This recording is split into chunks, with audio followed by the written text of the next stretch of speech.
लगभग 80% से ज्यादा आसमान में दिखने वाले प्रकाश के स्रोत असलियत में 2 या उससे अधिक स्टार्स होते हैं जो अपने बीच मौजूद सेंटर ऑफ मास के आसपास ऑर्बिट करते हैं।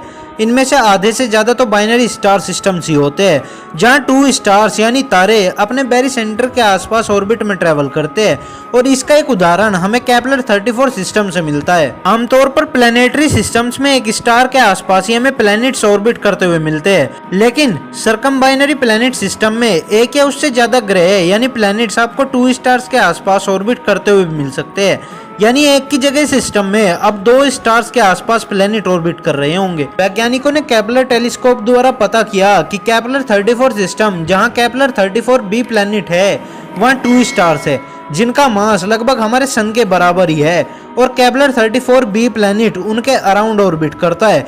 केपलर 34b एक गैस जाइंट प्लैनेट है जिसका मास जुपिटर के मास का 20% है, और इस प्लैनेट को एक रिवोल्यूशन कंप्लीट करने में लगभग 288 दिन लगते हैं। हालांकि वैज्ञानिकों ने और भी ऐसे कई सर्कम बाइनरी प्लैनेट सिस्टम की खोज की है जो इस बात को कंफर्म करते हैं कि सोलर सिस्टम जैसे प्लैनेटरी सिस्टम्स के अलावा हमारे आसपास 2 या उससे अधिक स्टार वाले भी सिस्टम मौजूद है। 2017 की एक स्टडी में वैज्ञानिकों ने इस बात का जिक्र किया कि हमारे सूर्य की तरह ही लगभग सभी स्टार्स अपने फॉर्मेशन के टाइम पर बाइनरी स्टार सिस्टम का हिस्सा थे।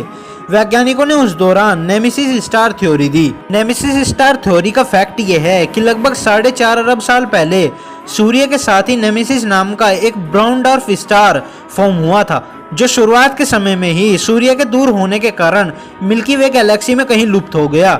हालांकि अभी तक ऐसा कोई भी सबूत नहीं मिला है जो इस थ्योरी को सच साबित कर सके, और अभी तक सिर्फ ये एक ही हाइपोथेसिस है। बहरहाल वैज्ञानिकों का मानना है कि बाइनरी स्टार सिस्टम में भी हमारी पृथ्वी एग्जिस्ट कर सकती थी, पर सोचने वाली बात यह है कि अगर ऐसी सिचुएशन होती यानी कि हमारे सोलर सिस्टम में एक की जगह 2 सूर्य होते तो क्या होता, और 2 सूर्य होने की वजह से इसका पृथ्वी पर क्या असर पड़ता और सौरमंडल की क्या स्थिति होती। चलिए इस वीडियो में जानते हैं।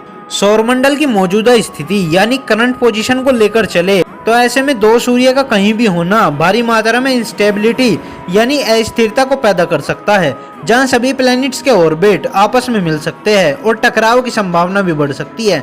ऐसा इसलिए क्योंकि ऐसी स्थिति में सोलर सिस्टम का सेंटर ऑफ मास कहीं भी शिफ्ट हो सकता है जो सभी प्लैनेट्स के ऑर्बिटल मोशन को प्रभावित कर देगा। पर इसका यह मतलब नहीं कि किसी महाविनाश का होना तय है। बाइनरी स्टार सिस्टम में भी हैबिटेबल जोन्स मौजूद होते हैं जहां काफी हद तक सिस्टम स्टेबल भी होते हैं।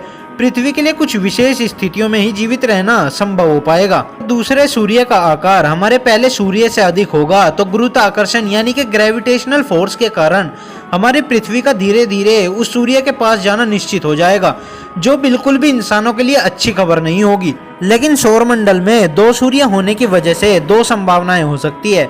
पहली संभावना यह है कि पृथ्वी किसी एक सूर्य के आसपास ऑर्बिट कर रही हो और दूसरा सूर्य काफी दूर से पहले सूर्य के आसपास ऑर्बिट कर रहा हो।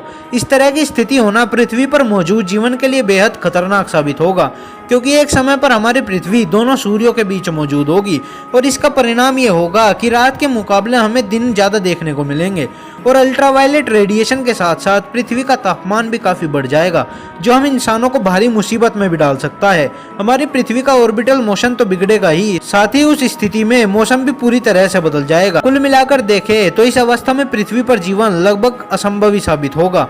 दूसरी संभावना यह है कि दोनों ही सूर्य बाइनरी स्टार सिस्टम की तरह ही एक दूसरे को ऑर्बिट कर रहे हो और पृथ्वी उन दोनों सूर्य के आसपास ऑर्बिट कर रही हो। ऐसी स्थिति में कुछ हद तक पृथ्वी पर जीवन बने रहने की संभावना जरूर होगी। अगर दोनों सूर्य के बीच की दूरी काफी कम होगी तभी हमारी पृथ्वी उनसे निश्चित दूरी पर होने के साथ ही हैबिटेबल जोन में रह पाएगी, वरना स्थिर होने के कारण हम दोनों सूर्य से काफी दूर हो सकते हैं, जहां हमारी पृथ्वी किसी बर्फ के गोले से कम नजर नहीं आएगी। यानी ऐसी स्थिति में जीवन कहीं भी नहीं मिलेगा। कैलकुलेशंस को ध्यान में रखकर बात करें तो अगर दोनों सूर्य की ल्यूमिनोसिटी यानी ब्राइटनेस को बराबर रखा जाए तो दोनों सूर्य का मास यानी भार हमारे सूर्य से लगभग 1.7 गुना ज्यादा होगा। यानी सभी प्लैनेट्स पर लगने वाली ग्रेविटेशनल फोर्स काफी हद तक बढ़ जाएगी।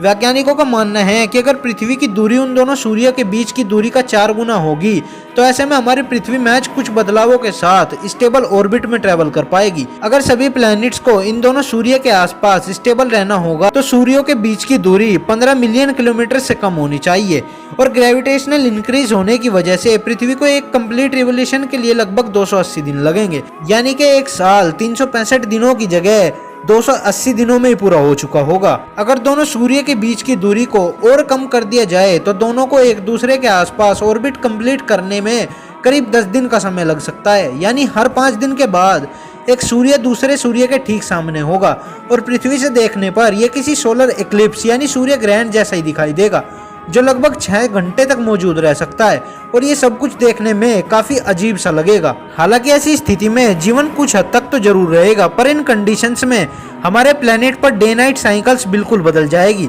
जहां रात के मुकाबले दिन काफी लंबे नजर आएंगे और सूर्योदय और सूर्यास्त एकदम अलग नजर आएंगे और हो सकता है कि मौसम में काफी तेजी से बदलाव भी होने लगे। लंबे समय के दौरान पृथ्वी का तापमान काफी बढ़ चुका होगा और सरफेस भी काफी ज्यादा हीट ट्रैप करना शुरू कर देगा और जिसका सीधा असर हमारे समुद्रों पर देखने को मिलेगा, यानी अंत में तो पृथ्वी पर जीवन लगभग असंभव ही हो जाएगा। तो आज के लिए बस इतना ही, और अगर आपको ये वीडियो पसंद आई हो तो इसे लाइक करने के साथ साथ अपने फैमिली और फ्रेंड्स के साथ शेयर जरूर करना। और अगर आप नए हो इस चैनल पर तो ऐसे इंटरेस्टिंग वीडियोस को देखने के लिए चैनल को सब्सक्राइब करने के साथ साथ नोटिफिकेशन बेल को भी ऑन कर देना ताकि आप देख सकें हमारा वीडियो सबसे पहले। तब तक के लिए बाय और मिलते हैं नेक्स्ट वीडियो में।